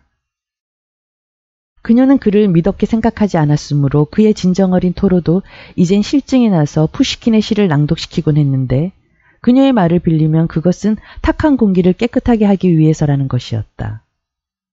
루시는 빈정거리기 잘하고 노골적인 독서를 예사로 퍼붓는 의사였는데 그녀의 사람됨을 누구보다 잘 알고 있었고 또 누구보다 그녀를 더 사랑하고 있으면서도 그녀가 있든 없든 함부로 그녀를 욕했다. 그녀는 그를 존경하고 있었으나 그렇다고 결코 용서하지 않았으며 때때로 특히 심술궂은 만족의 빛을 보이며 너도 역시 내 소나기에 들어있다는 느낌을 사내가 갖도록 하는 것이었다. 난 애정을 몰라요. 인정 같은 것도 없어요. 배우의 소질이 있는 모양이에요. 언젠가 그녀는 내가 있는 자리에서 그에게 이렇게 말한 적이 있었다. 아, 재미있는 일이 있어요. 자, 손을 내놓으세요. 내가 바늘로 찔러드릴 테니. 그럼 당신은 이 어린애들 앞에서 창피하기도 하고 아프기도 하겠죠. 그래도 당신은 웃어줄 수 있겠죠? 착한 군자님. 루시는 빨갛게 붉힌 얼굴을 옆으로 돌리고 입술을 깨물면서 결국은 손을 내밀었다. 그녀가 바늘로 푹 찌르자 과연 그는 웃기 시작했다. 그녀도 소리를 내어 웃으면서 꽤 깊이 바늘을 찔러놓고는 공연히 이리저리 피하려는 사내의 눈을 가만히 들여다보는 것이었다. 지나이다와 말레프스키 백작과의 관계가 나로서는 가장 알기 어려웠다. 그는 잘생기고 재간이 있고 영리한 사람이기는 했지만 그러나 불과 16살의 소년인 나의 눈에는 그에겐 어쩐지 수상하고 사기꾼 같은 데가 있는 것처럼 보였다. 나는 지나이다가 그것을 깨닫지 못하는데 놀랐다. 그러나 어쩌면 그녀는 그 엉터리를 눈치채고 있으면서도 별로 그 점을 싫어하지 않았는지도 모른다.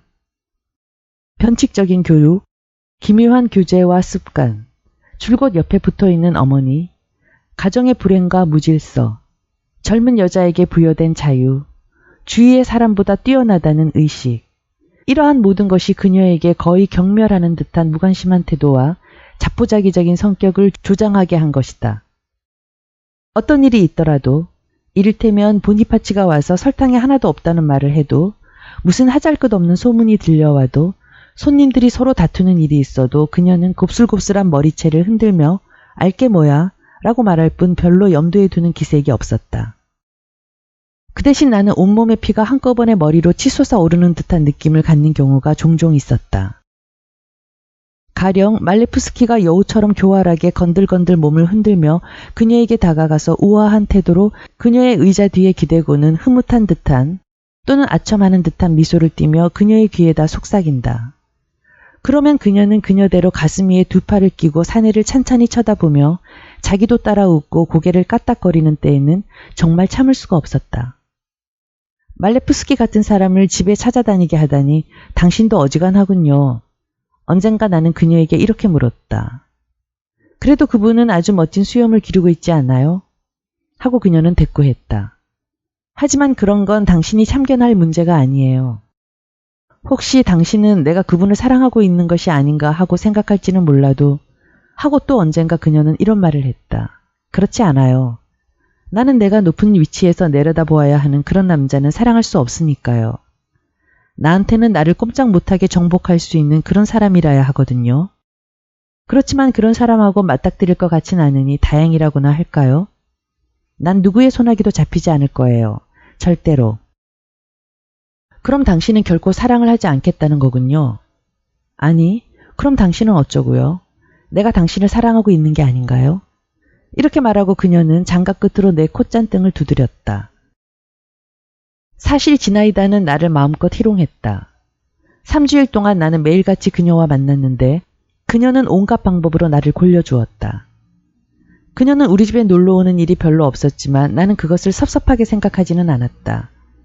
우리 집에 오면 그녀는 의젓한 사교계의 아가씨, 즉 공작 부인의 영예로 돌변하는 것이었고 나도 그녀를 피하려 했다. 어머니가 눈치채지는 않을까 겁났기 때문이다.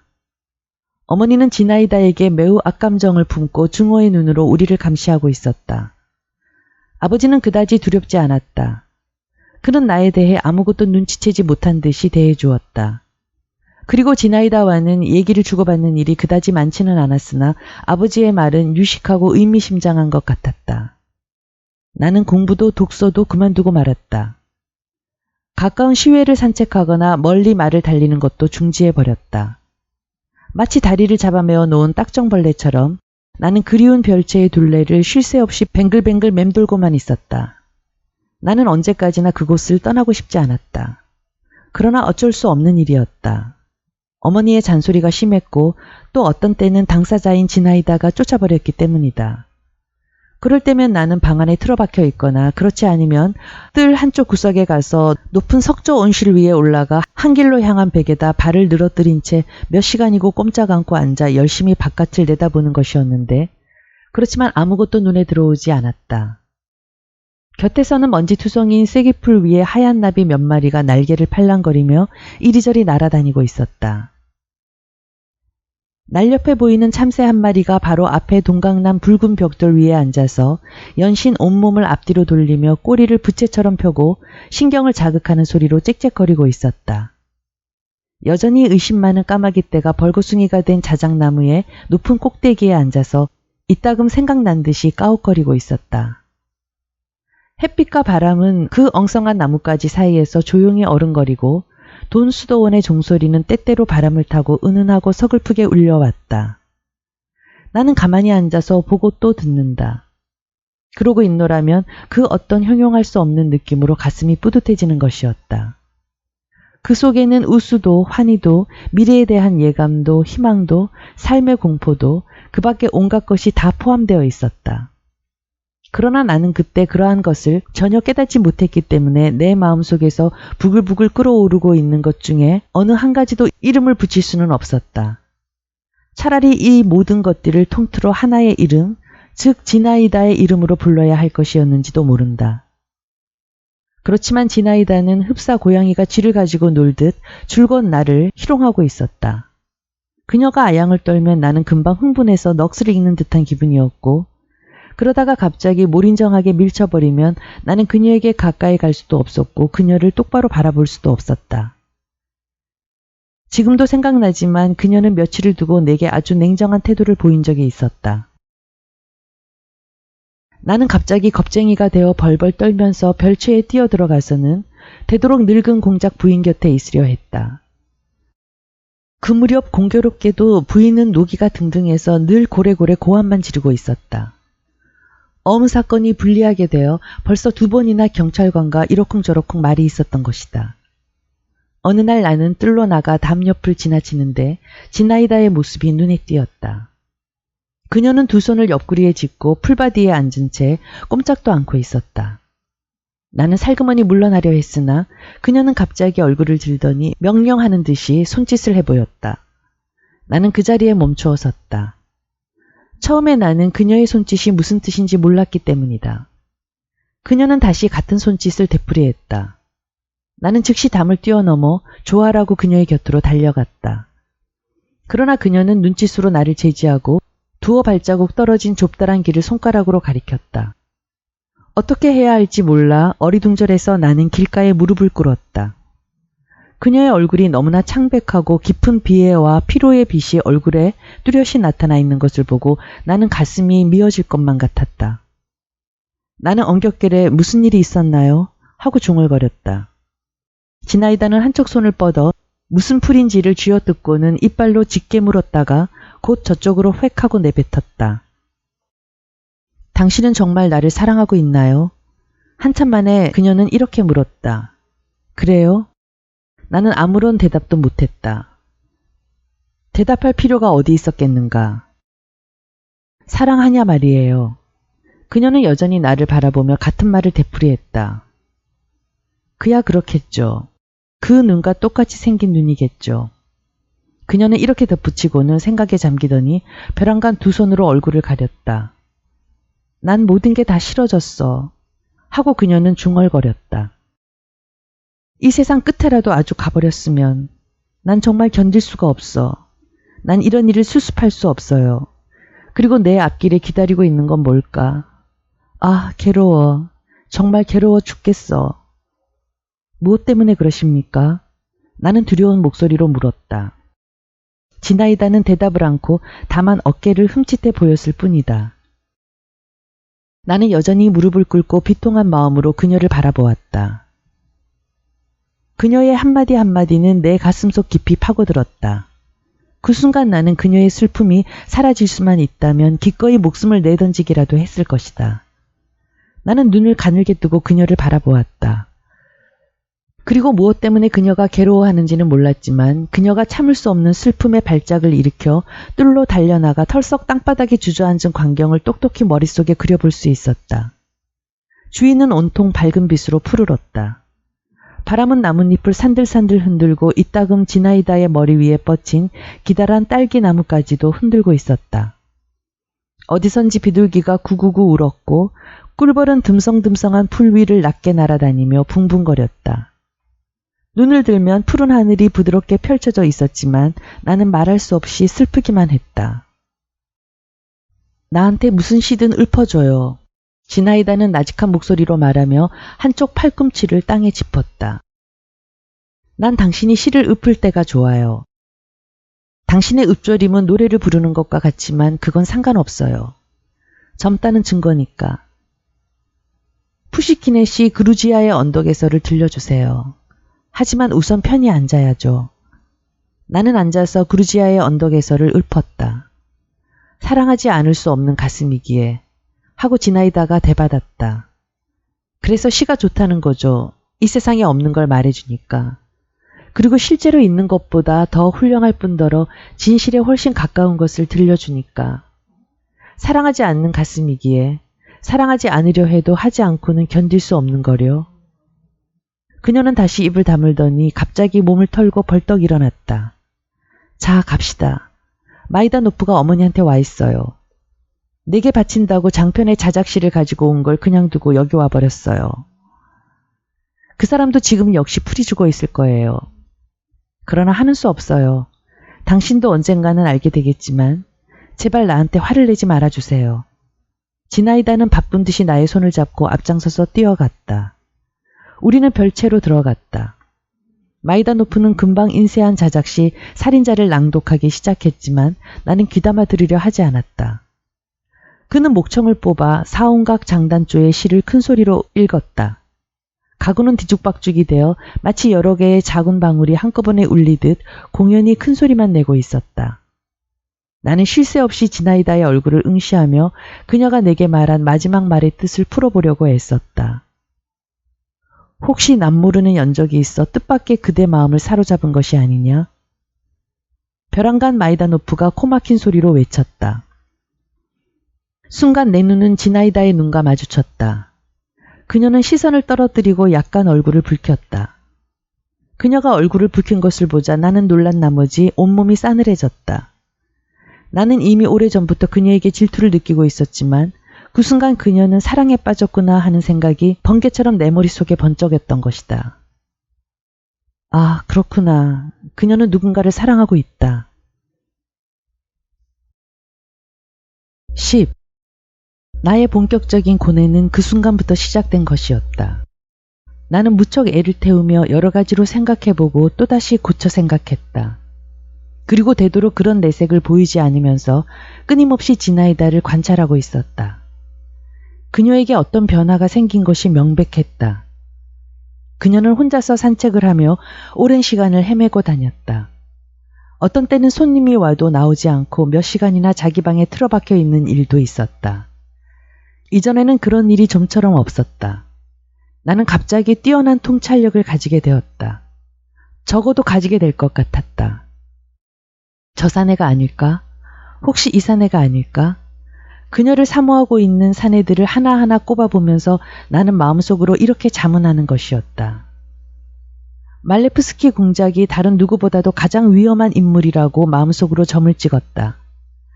그러나 나의 관찰력은 내 코끝까지밖에 미치지 못했고 또 나의 비밀 정책은 누구의 눈도 속이지 못할 것 같았다.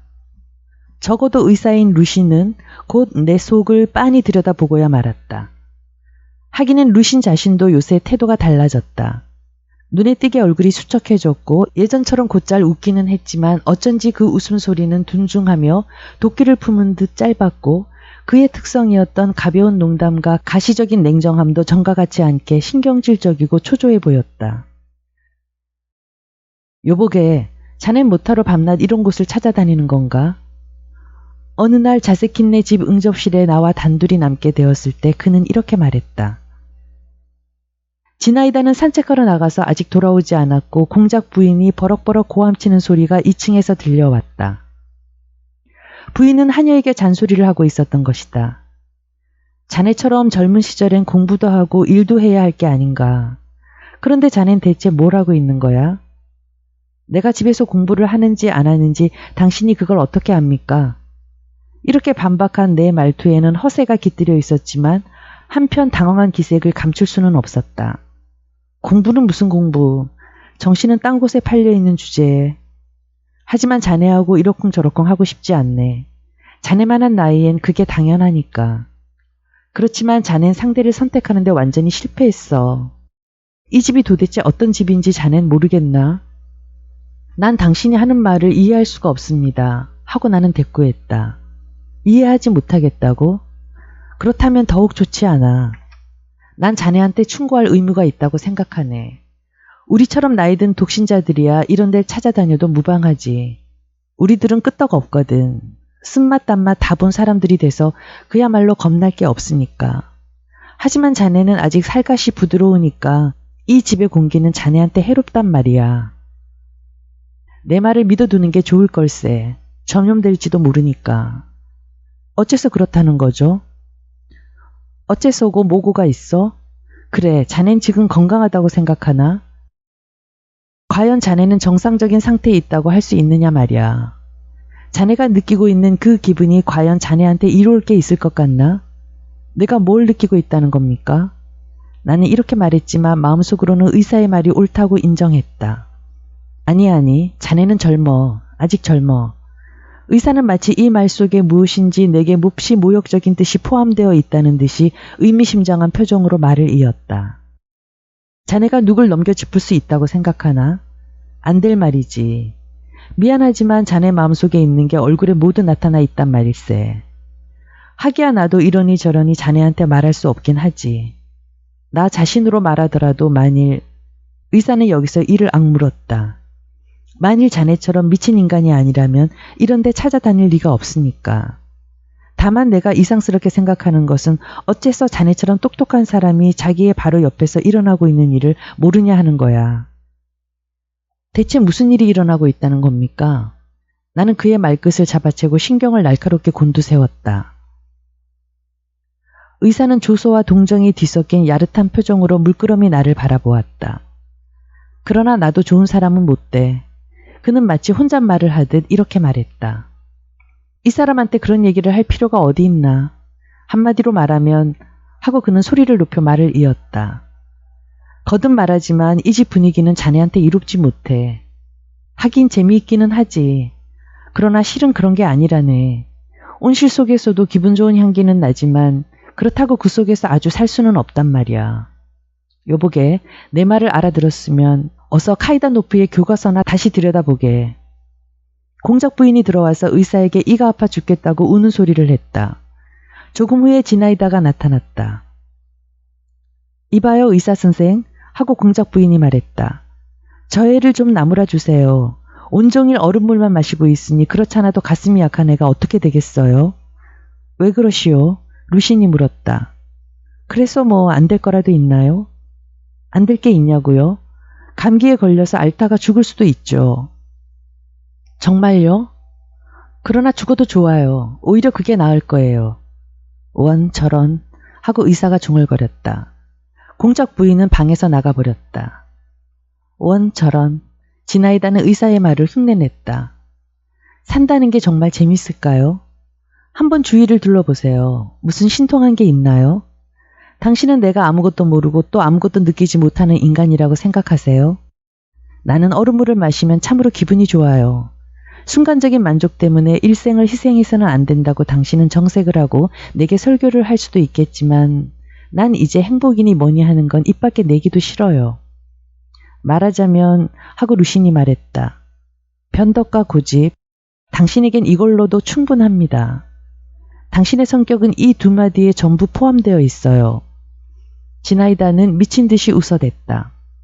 미안하지만 좀 늦었어요, 의사 선생님. 의외로 눈이 어둡군요. 이미 늦었어요. 안경이라도 쓰시죠. 난 지금 변덕을 부릴 겨를도 없고 당신들을 놀려주거나 내 자신이 바보짓을 한다고 해서 그런 게 뭐가 재미있겠어요? 그리고 고집은 무슨 고집이에요? 무시 볼리데마르? 하고 그녀는 갑자기 나를 돌아보며 발을 굴렸다. 제발 그렇게 슬픈 얼굴을 하지 말아요. 나는 다른 사람한테서 동정받는 것이 제일 싫으니까요. 그녀는 종종걸음으로 나가버렸다. 이런 분위기는 자네한테 해롭단 말이야. 루시는 또 한 번 내게 이렇게 말했다.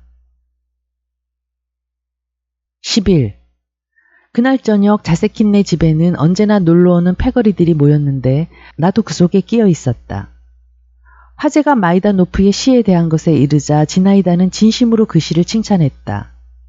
그런데 이렇게 말해도 될까요? 하고 그녀는 마이다노프에게 말했다. 만약 내가 시인이라면 좀 더 다른 테마를 발견할 수 있을 것 같아요.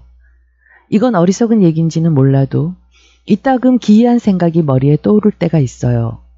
더구나 동이틀 무렵, 하늘이 장밋빛이나 잿빛으로 물들어가고 있을 무렵, 뜬 눈으로 잠을 못 이루고 있을 때면 한결 더해요. 예를 들면 내가 만일 이런 말을 하면 당신들은 아마 웃을지도 모르겠지만 천만에 절대로 우리들은 일제히 이렇게 외쳤다. 나라면 말이에요. 그녀는 가슴 위에 두 손을 얹고 한 옆으로 조용한 시선을 쏟으면서 말을 이었다. 밤중에 고요한 강 위에서 커다란 배를 타고 있는 수많은 젊은 처녀들을 그릴 거예요. 달빛은 교교하고 그리고 처녀들은 모두 흰 옷에 흰 화관을 쓰고 노래를 부르거든요. 무슨 찬송가 같은 노래를 말이에요. 알겠습니다. 알고 말고요. 어서 다음을 말씀해 주십시오. 마이다노프는 함축성 있는 꿈꾸는 듯한 어조로 맞장구를 쳤다. 그러자 벼랑간 강 언덕 위에서 왁자지껄하는 소리와 커다란 웃음소리, 횃불, 북치는 소리가 나는 거예요. 그건 바커스의 무녀들이 소리 높여 노래를 부르며 떼를 쥐어 달려오고 있는 장면이에요. 이런 전경을 묘사하는 건 시인 양반인 당신이 맡아서 해야 할 거예요. 다만 내가 바라고 싶은 건 횃불은 새빨갛게 타오르고 연기가 뭉게뭉게 솟구쳐 올라야 한다는 거예요. 그리고 바커스의 무녀들의 눈은 머리에 둘러쓴 화관 밑에서 반짝이고 있어야 해요. 그리고 화관도 거무죽죽한 빛이라야 하고요. 또 호랑이 가죽이나 술잔을 잊어선 안 돼요. 그 밖에 금도 많이, 되도록 많이 써야 하겠죠. 금은 어디다 사용할 겁니까? 납작하게 붙어있는 머리칼을 쓰다듬어 뒤로 넘기며 벌름거리는 모습으로 마이다노프가 물었다. 어디다 쓰냐고요? 어깨에도 손에도 발에도 어디든지 모두. 옛날엔 여자들이 발목에 팔찌같이 생긴 걸 끼웠다고 하지 않아요?